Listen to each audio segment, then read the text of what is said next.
यीशु के नाम से आपको शांति मिले।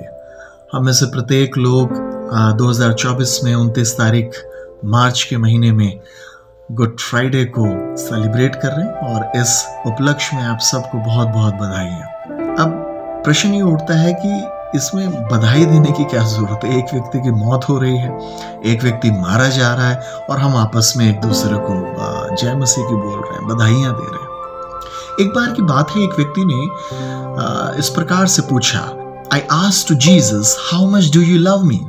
He answered, this much, and he stretched out his arms and died. मैंने यीशु से पूछा कि तुम मुझसे कितना प्यार करते हो।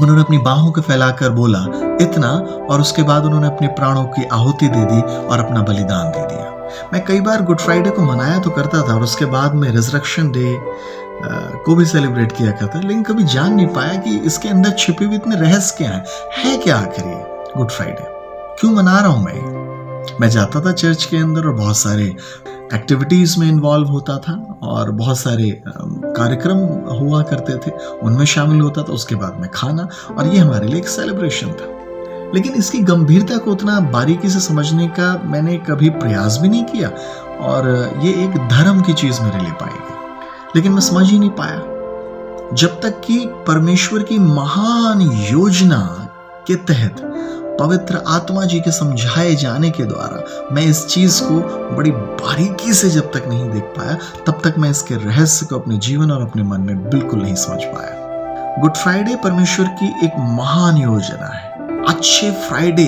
अच्छे शुक्रवार के तौर पे देखे जाने वाला दिन। आखिर ऐसा अच्छा इसमें हुआ तो हुआ क्या? क्यों मैं इसकी बधाइयां दे रहा हूं? क्यों मैं सेलिब्रेशन कर रहा हूं? गुड फ्राइडे के दिन यीशु मसीह को क्रूस पे चढ़ाया गया था, और इस वजह से चढ़ाया गया था क्योंकि वो अपने आप को राजा घोषित कर रहे थे। वो यहूदियों का राजा अपने आप को मान रहे थे। राजनीतिक लोग अपनी सत्ता को बचाने के लिए, अपनी कुर्सी को बचाने के लिए, कहीं हमारी कुर्सी, सत्ता, हमारी पावर, हमारे अधिकार, हमारी सामर्थ्य ना चला जाए, इसलिए वो यीशु मसीह को अपने बीच में से हटा देना चाहते थे। लेकिन धन्यवाद हो प्रभु का, बाइबल में लिखा है यूहन्ना 3:16 में, परमेश्वर ने जगत से ऐसा प्रेम किया कि अपना एक लौता पुत्र दे दिया ताकि जो कोई उस पर विश्वास करे, जो कोई भी, वो नाश ना हो परंतु अनंत जीवन पाए। इस गुड फ्राइडे के दिन यीशु मसीह ने अपने दोनों हाथों को, बाहों को फैलाते हुए बोला, मैं बहुत प्यार करता हूं। ये गुड फ्राइडे एक प्रेम का प्रतीक है हर एक मानव जाति के लिए। ये एक प्रेम का प्रतीक है, एक चिन्ह है प्रेम का। आखिर इसमें ऐसी घटनाएं क्या घटी और ऐसे कार्य क्या हुए? यीशु मसीह को क्रूस पे चढ़ाया गया, और क्रूस पे चढ़ाए जाने के मतलब क्या पाए जाते हैं, मायने क्या पाए जाते हैं? मैं देखता हूं यीशु मसीह को जब क्रूस पे चढ़ाया गया था तो लूका रचित समाचार 23वां अध्याय और उसके 34वें वचन में कुछ इस प्रकार से है कि कुछ लोगों ने यीशु मसीह के कपड़ों को उतार लिया, और जब उनके कपड़ों को उतार लिया तो वो आपस में उनके कपड़ों को उतार के उस पे चिट्ठियां डालने लगे, और चिट्ठियां डाल के ये इस बात को सुनिश्चित और निश्चित करने लगे कि चिट्ठियां खुलते ही कौन सा कुर्ता किसके पास जाएगा, कौन सा पजामा किसके पास जाएगा, या कौन सा अंडरगारमेंट किसके पास जाएगा, उसके कपड़ों को। और इस बात की जो भविष्यवाणी थी वो भजन संहिता उसका 22 और 18 में बहुत वर्ष पहले दाऊद जी के द्वारा कर दी गई थी। उन्होंने मेरे कपड़ों को बांट लिया आपस में, और मेरे कपड़ों के ऊपर, वस्त्रों पे चिट्ठियों को डालने लगे, बहुत पहले, और वो इस चीज को पूरा कर रहे हैं। मैं देखता हूं क्रूस एक महान योजना के तौर पे परमेश्वर ने मेरे और आपके लिए दिया है। अगर मैं और आप इसकी गंभीरता को नहीं समझते हैं तो इसके जो महत्वपूर्णता है अंदर, इस क्रूस के अंदर छिपी हुई है गुड फ्राइडे में, वो हम खो बैठेंगे। पहली बात यीशु मसीह ने कलवरी क्रूस से बोली थी, और वो थी, हे पिता इन्हें क्षमा कर क्योंकि ये नहीं जानते ये क्या कर रहे हैं। पहली बात जो यीशु मसीह ने बोली, हे पिता इन्हें क्षमा कर।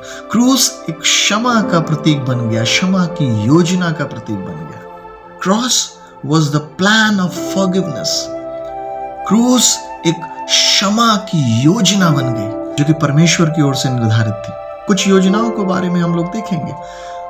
यिर्मयाह नबी की पुस्तक उसका 29वां अध्याय और 11 पद में लिखा हुआ है साफ साफ, जो कल्पनाएं, जो योजनाएं मैं तुम्हारे विषय में करता हूं, वो व्यर्थ की नहीं, वो हानि की नहीं, वरन लाभ ही की है, और अंत में मैं तुम्हारी आशा को पूरा करूंगा।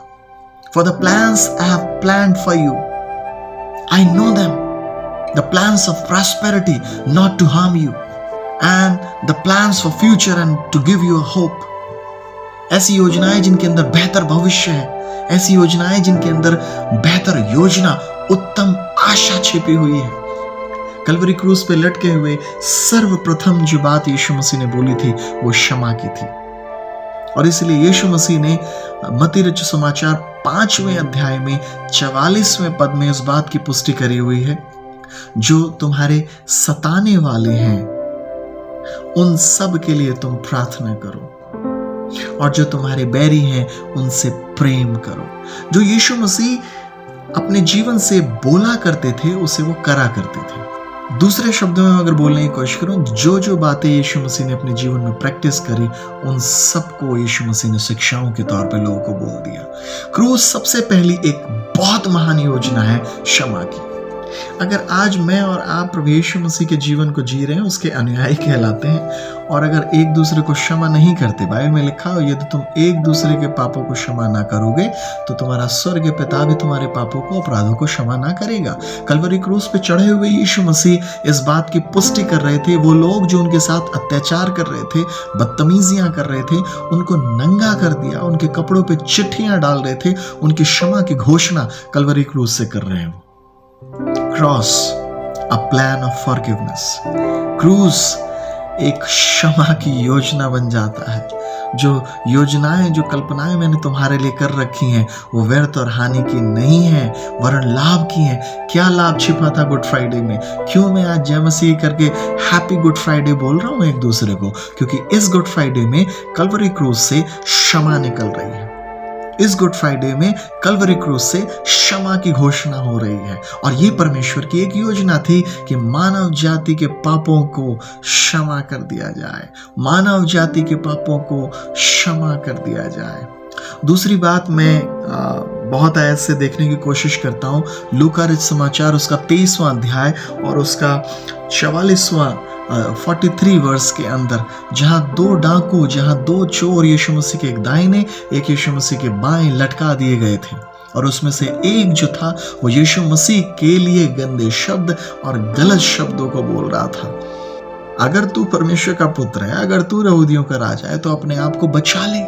देखो, ये परमेश्वर का पुत्र होके, यहूदियों का राजा होके, ये राजा होके अपने आप को नहीं बचाएगा। बहुत ज्यादा निंदा कर रहा था। लेकिन वहीं दूसरा एक व्यक्ति बोल रहा था, चुप हो जा, खामोश हो जा, हम तो अपने किए की सजा भुगत रहे हैं, लेकिन ये तो निर्दोष है।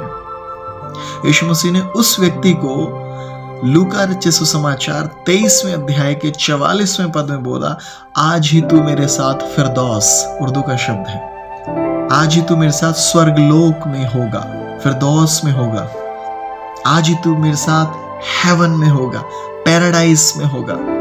क्या है आखिर पैराडाइज? स्वर्गलोक क्या है? एक ऐसा क्षेत्र जहां शांति आती है, एक ऐसी जगह जहां आनंद है, शांति से भरा हुआ स्थान, एक ऐसी जगह जहां फिर कष्ट या रोग नहीं होंगे। उस व्यक्ति को जो कुछ ही पलों के अंदर मरने जा रहा है, चोर है, डाकू है, और लाजमी है वो मरेगा तो नरक ही जाएगा। बाइबल में लिखा है हम सब ने पाप किया और परमेश्वर की महिमा से रहित हैं। रोमी 6:23 में लिखा है, और पाप की मजदूरी जो है वो मृत्यु पाई जाती है, और जो मृत्यु का दंड है वो है नरक। ये व्यक्ति ने पाप किया था, चोर था, डाकू था, सजा भुगत रहा था, और आज यीशु मसीह के साथ कलवरी क्रूस के एक बाएं एक दाएं चढ़ाया गया है। लेकिन इसने अपने आप को जान लिया, इसने पाप किया है। ये पाप की मजदूरी मृत्यु के कारण नरक जा रहा है, लेकिन यीशु मसीह वहां से इसे छुड़ा रहा है। यीशु मसीह वहां से दया कर रहा है। नीति वचन 28:13 में लिखा, यदि हम जो अपना अपराध छिपा के रखता है उस पर दया नहीं होगी, लेकिन जो उसे मान लेता है, स्वीकार करता है, उस पर दया की जाएगी। पहला यूहन्ना 1:9 में लिखा, यदि हम अपने पापों को मान ले तो हमें सारे अधर्म से शुद्ध करने में और हमारे पापों को क्षमा करने में विश्वास योग्य और धर्मी परमेश्वर है। जिस पल इस व्यक्ति ने अपने पापों को मान लिया, यीशु मसीह ने इसे स्वर्गलोक अर्थात शांति का एक अधिकार दे दिया। पहली चीज, क्रूस एक क्षमा की योजना है। दूसरी चीज, क्रूस एक शांति की योजना है परमेश्वर की ओर से, जो मानव जाति के लिए निर्धारित करी गई है। क्रूस से क्षमा निकल रही है। दूसरा, इस चोर और डाकू के लिए क्रूस से एक शांति निकल रही है। यशायाह नबी की पुस्तक 53वां अध्याय 5वां वचन में लिखा हुआ है, हमारे ही अधर्मों के कारण वो कुचला गया और हमारी ही शांति के कारण उस पर ताड़ना हुई। हमारी शांति के कारण यीशु मसीह ने कलवरी क्रूस पर अपने आप को बलिदान करके वो अशांत हो गया। हमारे सारे अपराध उसके ऊपर आ गए, वो अशांत हो गया। लेकिन दूसरा व्यक्ति शांत किया जा रहा है, शांति में पहुंचाया जा रहा है। तो क्रूस एक बहुत महान योजना है परमेश्वर की ओर से शांति के लिए। आज मेरे प्रियो, अगर आप अशांत हैं अपने जीवन में, क्रूस की ओर लौट आए। परमेश्वर आपको क्षमा करना चाहता है। आज मेरे प्रियो, अगर आप अपने जीवन में अशांत है, क्रूस की ओर लौट आए। परमेश्वर आपको शांति देना चाहता है, क्योंकि वो शांति का राजकुमार है। तीसरी और उत्तम बात जो यूहन्ना रचित सुसमाचार उसके 19वें अध्याय में 26 से 27 पद पर लिखी हुई है, क्रूस पे लटके लटके परमेश्वर की ओर से जो योजना थी मानव जाति की, वो ये थी कि वहां क्रूस के ठीक नीचे मां मरियम खड़ी हुई हैं और वहां उसके प्रिय चेले खड़े हैं। और उसके बाद में यीशु मसीह ने मां मरियम की ओर देखा और बोला, मां देखो, ये आपका प्रिय बेटा है। और फिर उसके बाद उन्होंने चेले की ओर देखते हुए बोला, ये तेरी मां है। मैं यहाँ देखता हूँ कि प्रभु ने बहुत अच्छी उत्तम बातों को यहाँ बोला अपनी मां मरियम को, क्योंकि अब वो नहीं रहेंगे। और कई स्कॉलर्स विद्वान इस प्रकार से बताते हैं, शायद यूसुफ जी का भी देहांत हो गया, वो नहीं बचे थे, शायद, लगभग ऐसा माना जाता है। अब मां अकेली रह जा रही है और जब वो क्रूस पे चढ़े हुए हैं तो वो इस जिम्मेदारी को निभा रहे हैं बहुत अच्छी तरह से, और अपने चेलों को बोल रहे हैं, ये तेरी मां है, और अपनी मां को बोल रहे हैं, ये आपका बेटा है। इस संसार से जाते हुए भी अपनी जिम्मेदारियों से पीछे नहीं हट रहे हैं। क्रूस एक जिम्मेदारियों से भरी हुई योजना, cross a plan of responsibility. यीशु ने कहा, मैं कभी तुम्हें अनाथ ना छोड़ूंगा। यीशु ने कहा, दूध पिलाने वाली माँ चाहे तुम्हें छोड़ दे या त्याग दे, लेकिन मैं ना कभी तुम्हें त्यागूंगा, ना मैं कभी तुम्हें छोड़ूंगा। इस समय वो जा रहे हैं और अपनी माँ की जिम्मेदारी एक चेले को देके जा रहे हैं। और बाइबल में लिखा है, उसी दिन से वो चेला जो यीशु मसीह का बड़ा ही प्रिय चेला था, वो उस माँ मरियम को घर ले गया। क्रूस एक प्रेम की योजना भी है, क्रूस एक जिम्मेदारी की योजना भी है। क्या आज आप हताश हैं, निराश हैं? गुड फ्राइडे को तो मना रहे हैं, लेकिन शांति का अभाव नहीं है। गुड फ्राइडे को तो मना रहे हैं, लेकिन आपके और मेरे जीवन के अंदर जिम्मेदारियों से भरा हुआ एहसास नहीं है। आज मैं और आप गुड फ्राइडे को तो मना रहे हैं, लेकिन पाप क्षमा नहीं है, और दूसरी बात, हमने लोगों को क्षमा नहीं करा है। कैसे प्रकार के गुड फ्राइडे को हम सेलिब्रेट कर रहे हैं, ये प्रश्न है परमेश्वर की ओर से आपके लिए और मेरे लिए। याद रखें, cross a greater plan of God. क्रूस एक महान योजना। आज इस महान योजना की महत्वपूर्णता को आप और मैं पहचानने वाले बन जाएं। क्या परमेश्वर की क्षमा मेरे और आपके जीवन में विराजमान है? क्या परमेश्वर की शांति मेरे और आपके जीवन में विराजमान है? क्या परमेश्वर की दी हुई जिम्मेदारियां मेरे और आपके जीवन में विराजमान पाई जाती हैं? क्रूस एक महान योजना। आइए मैं और आप परमेश्वर के पास आ जाएं, इस योजना में शामिल हो जाएं। आप कैसे भी क्यों ना हो, परमेश्वर आपको स्वीकार करेंगे और अपनी महान योजना के तहत आपको आजाद कर। चौथी प्रकार की योजना हम परमेश्वर के पवित्र शास्त्र मत्ती रचित सुसमाचार 27वें अध्याय 46 और 47 पद में देखते हैं। हम लोग देखने की कोशिश बार बार कर रहे हैं, क्रूस एक उत्तम योजना है। क्रॉस अ ग्रेटर प्लान, एक महान उत्तम योजना के तहत क्रूस पाया जाता है। और यहाँ लिखा हुआ है, यीशु मसीह बोलते हैं, हे मेरे परमेश्वर, तूने मुझे क्यों छोड़ दिया? एलोई एलोई लमा शबक्तिन। संहिता 22:1 में लिखा हुआ है, दाऊद जी उन्हें परमेश्वर के द्वारा, परमेश्वर की आत्मा के द्वारा उभारा गया और पवित्र शास्त्र में यीशु मसीह की क्रूसीकरण की जो भविष्यवाणी है, दाऊद जी ने बहुत भविष्यवाणियों के अंदर अपना योगदान दिया है। यह पवित्र आत्मा ने उन्हें उभारा इस कार्य के लिए। भजन संहिता 22:1 में वो कहते हैं, हे मेरे परमेश्वर, तूने मुझे क्यों छोड़ दिया। इस बात को हम देखेंगे आज कि किस प्रकार से क्रूस एक उत्तम योजना या महान योजना बनता जा रहा था। और चौथी बात में हम लोग देखेंगे यशायाह 53:10 में इस प्रकार से लिखा है, तो भी यहोवा को यह भाया कि उसे कुचले, उसी ने उसको रोगी कर दिया।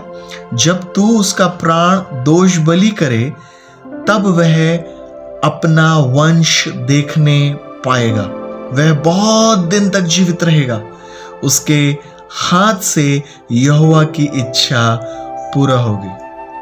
ध्यान रखिए, यीशु मसीह को कलवरी क्रूस पे जब चढ़ाया गया तो चौथी और महत्वपूर्ण बात वो वहां से बोल रहे हैं, हे मेरे परमेश्वर, तूने मुझे क्यों छोड़ दिया। पाप का बोझ इतना बढ़ गया था उनके ऊपर कि परमेश्वर ने भी अपना मुख उनसे मोड़ लिया, अपना नाता उनके साथ तोड़ दिया। और यूहन्ना रचित सुसमाचार 1:29 में लिखा हुआ है कि देखो, ये परमेश्वर का मेमना जो जगत के पापों को लिए जाता है।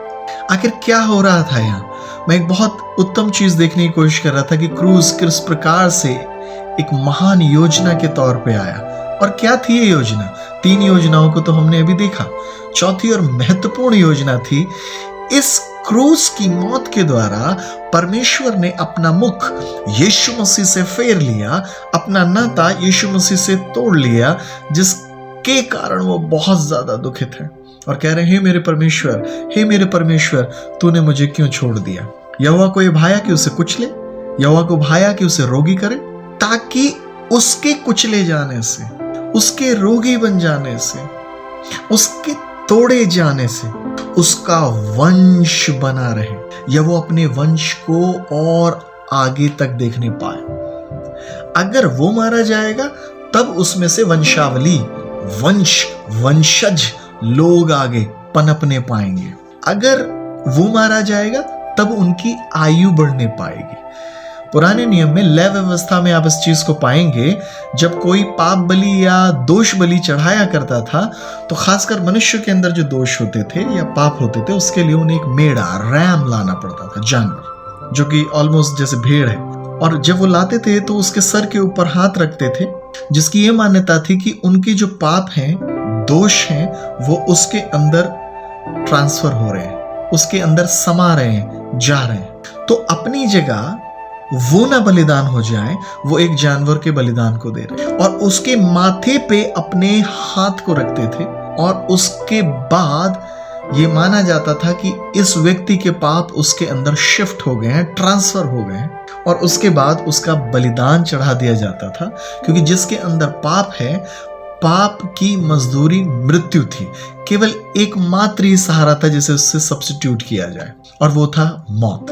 तो वो क्या करा करते थे, अपनी जगह, इन प्लेस ऑफ देम, अपनी जगह किसी एक जानवर का इंतजाम करते थे और वो उस पे हाथ रख के उसे बलिदान चढ़ाया करते थे। नए नियम में आप ठीक इसी बात को देखेंगे।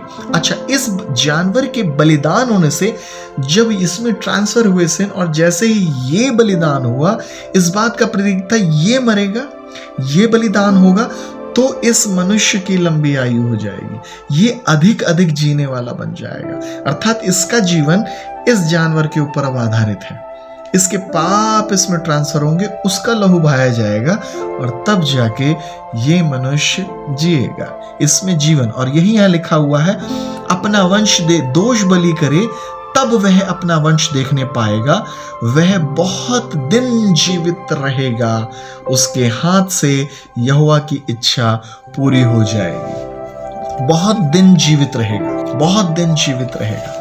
अर्थात क्रूस आज नए नियम में भी हम देखते हैं, जब यूहन्ना बपतिस्मा दाता, यीशु मसीह उनसे बपतिस्मा लेने आए तो यूहन्ना बपतिस्मा दाता उनके सर के ऊपर हाथ रख रहे हैं, उनके माथे के ऊपर हाथ रख रहे हैं बपतिस्मे के दौर से पहले। और जब वो उनके ऊपर अपने हाथों को रख रहे हैं, दोनों हाथों को रख रहे हैं, यूहन्ना बपतिस्मादाता पूरी मानव जाति के पापों को दर्शाते हैं, दिखाते हैं। और जब वो उनके माथे के ऊपर अपने हाथों को रख रहे हैं और उन्हें बपतिस्मा देने जा रहे हैं, तो ये सारी मानव जाति के पाप यीशु मसीह के अंदर ट्रांसफर हो रहे हैं और वो कह रहे हैं, देखो ये परमेश्वर का मेमना जो जगत के पापों को लिए जाता है। अभी हमने यशायाह 53 का 10 में पढ़ा, जिससे वो अपना वंश बहुत आयत से देखने पाएगा और अधिक जिएगा। क्रूस एक ऐसी योजना थी जिसके द्वारा जब यीशु मसीह मारे जाएंगे तो उनके जितने भी अनुयायी हैं या उनके ऊपर विश्वास लाने के द्वारा जितने संतान बन रहे हैं, अब उनमें जीवन आने पाएगा। यूहन्ना 10:10 में यीशु ने कहा, चोर चोरी करने, घात करने, हत्या करने, नाश करने आता है, मैं इसलिए आया हूं ताकि तुम जीवन पाओ और बहुत आयत का जीवन। ये कैसे होगा? ये यीशु मसीह पर विश्वास करने के द्वारा होगा। अब यीशु मसीह क्यों कह रहे हैं, हे मेरे परमेश्वर तूने मुझे छोड़ दिया? यूहन्ना ने जिस क्षण उनके ऊपर हाथ रखे, मानव जाति के सारे पाप उनके ऊपर, वो दिखा रहे थे कि यही वो मेमना है जो आने वाले समय में दुख उठाएगा और कलवरी क्रूस पे मारा जाएगा और मानव जाति के सारे पापों को अपने ऊपर लेगा। और दुख और पाप इतने ज्यादा बढ़ गए कि परमेश्वर ने उनसे मुख को मोड़ लिया और यीशु कह रहे हैं, हे मेरे परमेश्वर तूने मुझे क्यों छोड़ दिया? अब वो ये क्यों कह रहे हैं? क्योंकि बाइबल में एक जगह लिखा हुआ है साफ साफ, मत्ती 7 और उसका 22 और 23 में इस प्रकार से लिखा है, अंत के दिनों में बहुत सारे लोग आएंगे और वो ये कहेंगे, मैंने तेरे नाम से दुष्ट आत्माओं को निकाला, भविष्यवाणियां करी और बड़े बड़े अचंभे के काम किए। 23 वचन मत्ती 7:23 में लिखा है, मैं उनसे कह दूंगा मुझसे दूर हो जाओ, हे कुकर्म करने वाले, मुझसे दूर हो जाओ, मैंने तुम्हें कभी जाना ही नहीं।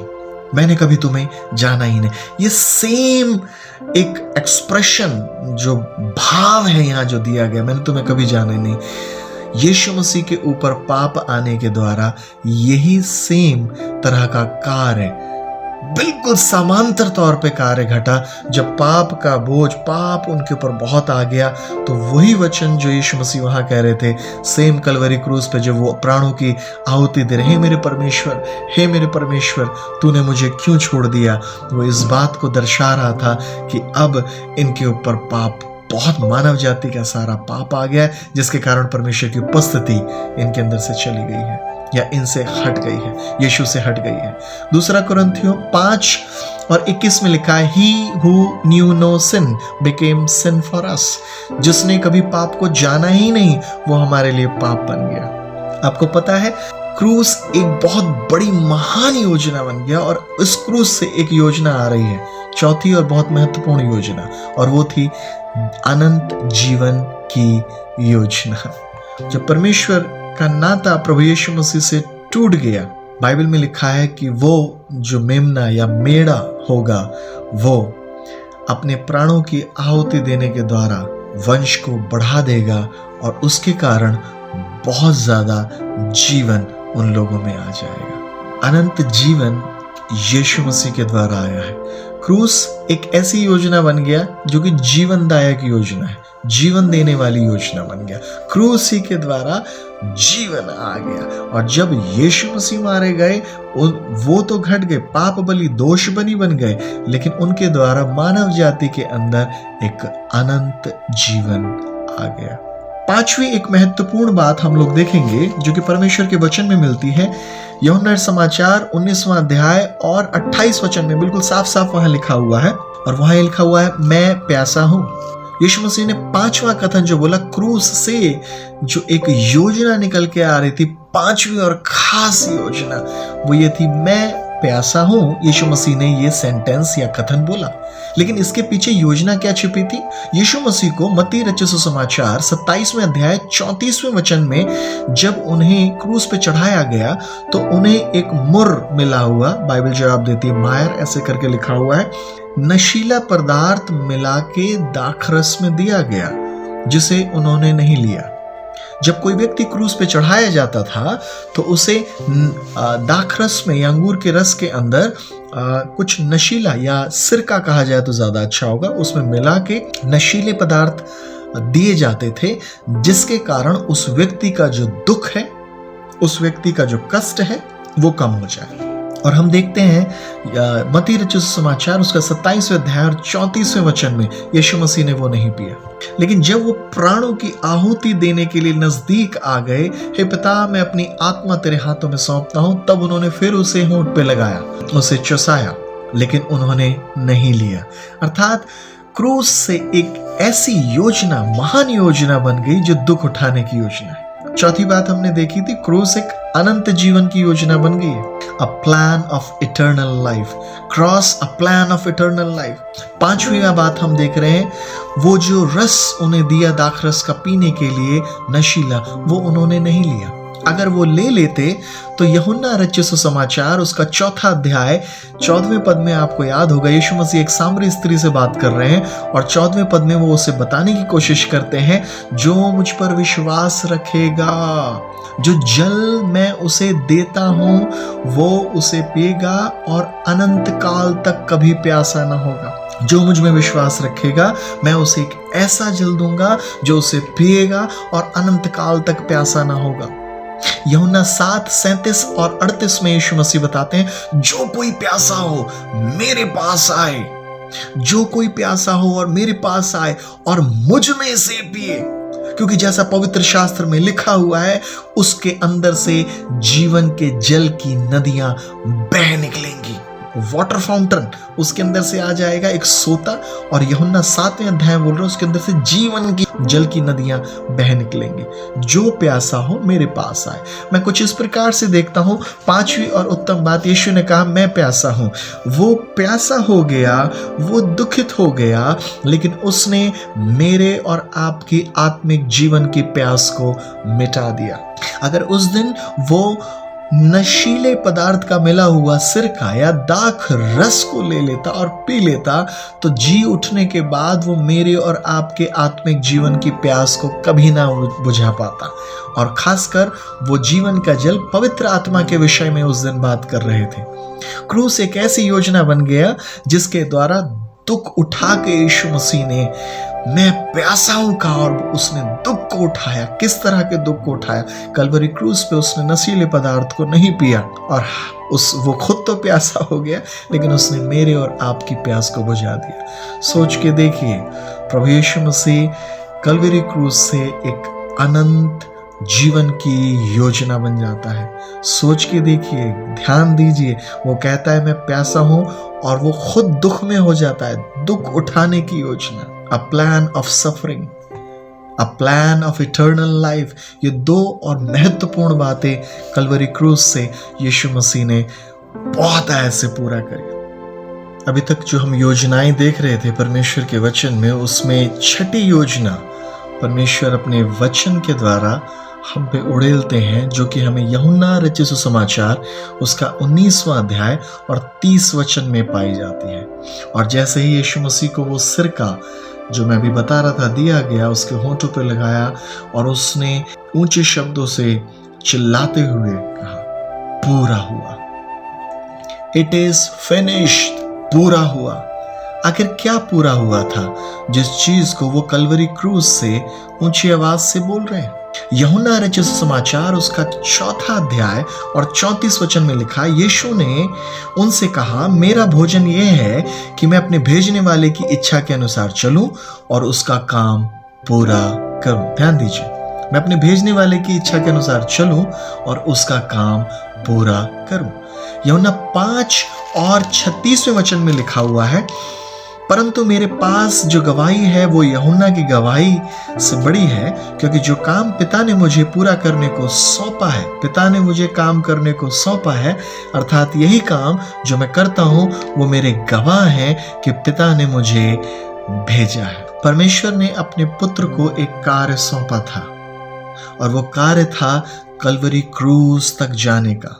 लोगों के पाप क्षमा करने हैं, उनके लिए एक ऐसा मेमना बन जाना है जो शांति को प्रोवाइड करे, उनके लिए एक ऐसा इंतजाम बन जाना है जो कि जिस प्रकार वो मरियम और उस चेले को दोनों को आपस में मिला रहे हैं, तो जिम्मेदारी वाला एक मेमना उनके लिए बन जाना है। अनंत जीवन के एक योजना बन जाना है। और ना केवल अनंत जीवन की योजना मानव जाति के लिए दुख उठाना है और उन्हें शांति प्रदान कर देना, उनकी प्यास को बुझाना है। और अब यीशु मसीह कह रहे हैं मेरा जो भोजन है वो ये अपने भेजने वाले की इच्छा के अनुसार चलूं और उसने जो मुझे काम दिया है वो काम पूरा करूं। प्रभु यीशु मसीह को मालूम था परमेश्वर पिता ने उन्हें एक ऐसा काम दे रखा है जो कलवरी क्रूस तक जाएगा, और जब वो कार्य पूरा हो गया तब यीशु मसीह कह रहे हैं पूरा हुआ। क्या कार्य पूरा हुआ था? पवित्र शास्त्र में बहुत सारे वचनों में यीशु मसीह के लिए भविष्यवाणी आई है। जैसे यशायाह नबी की पुस्तक में लिखा है मेरा धर्मी जन दुख उठाएगा, सताया जाएगा। जिस प्रकार से भेड़ वध होने के लिए जाती है और अपनी जुबान से एक शब्द नहीं बोलती है और वो वध करने वाली भेड़ों के समान ऐसे खड़ी रहती है, उसी प्रकार मेरा धर्मी जन भी सताया जाएगा, दुख उठाएगा। और जैसे भेड़ कुछ नहीं बोलती वो भी चुपचाप रहेगा और अपने प्राणों की आहुति को दे देगा। क्या चीज आखिर पूरा हुई थी? बाइबल में लिखा है आदि में वचन था, यूहन्ना 1:1 में लिखा है आदि में वचन था, वचन परमेश्वर के साथ और वचन ही परमेश्वर था। यीशु मसीह वचन था। क्या पूरा हो रहा है वहां? मैं अपने भेजने वाले का काम पूरा करूं। क्या काम था? जो वचन पवित्र शास्त्र में आए थे वो सबको पूरा करना। यीशु मसीह के बारे में जो एक एक वचन कहा गया था उस कार्य को पूरा करना, उन भविष्यवाणी को पूरा करना। A plan of fulfilling word of God। वचन को पूरा करने की योजना छठे वचन के द्वारा यीशु मसीह बोल रहे हैं कलवरी क्रूस से पूरा हुआ। और बाइबल में लिखा है जब मेरा वचन मेरे मुख से निकलता है, मेरे पास से जाता है, वो जब तक उस काम को जिस काम के लिए मैंने उसे भेजा है पूरा ना कर ले, वो वापस मेरे पास बिना पूरा काम किए नहीं आता। मेरा वचन क्या हथौड़े के समान नहीं? क्या मेरा वचन अग्नि के समान नहीं? यिर्मयाह को परमेश्वर बोलते हैं। तो परमेश्वर का वचन जब भी उसके मुख से निकलता है पूरा काम करके ही वापस लौटता है, पूरा वर्क को फिनिश करके लौटता है। और यीशु ने कहा इट इज फिनिश्ड, पूरा हुआ। वचन पूरा हुआ, वचन देहधारी हुआ, वचन ने देह को धारण करा और जो कार्य पिता ने उसे सौंपा था उसको पूरा किया अपने प्राणों की आहुति देकर। प्रिय मेरे और आपको भी आज परमेश्वर ने बहुत सारी योजना के तहत टास्क दिए हैं, गोल दिए हैं। क्या मैं और आप उन्हें पूरा करने के लिए अपने जीवन के अंदर उन सारे लक्ष्यों को पूरा करने के लिए समर्पित पाए जाते हैं? यीशु मसीह समर्पित थे। जो कार्य परमेश्वर पिता ने उन्हें सौंपा था उन्होंने अंतिम समय तक उसे पूरा किया और इस वचन को बोला पूरा हुआ, इट इज फिनिश्ड। वचन पूरा हुआ जो परमेश्वर ने कहा था। मेरा वचन जो वचन मैंने कहे उसमें से एक मात्रा, एक बिंदु भी पूरा हुए बिना समाप्त नहीं होगा, वो पूरा होगा, कंप्लीट होगा। वचन पूरा हुआ। सातवीं और अंतिम बात यीशु मसीह ने कलवरी क्रूस से कही, जिसको आप पाएंगे लूका रचित सुसमाचार 23वां अध्याय और 46वें पद में, और मत्ती 27:50 में भी यही बात को पाएंगे। यीशु मसीह ने कहा मैं अपनी आत्मा तेरे हाथों में सौंपता हूं। इसका मतलब क्या था?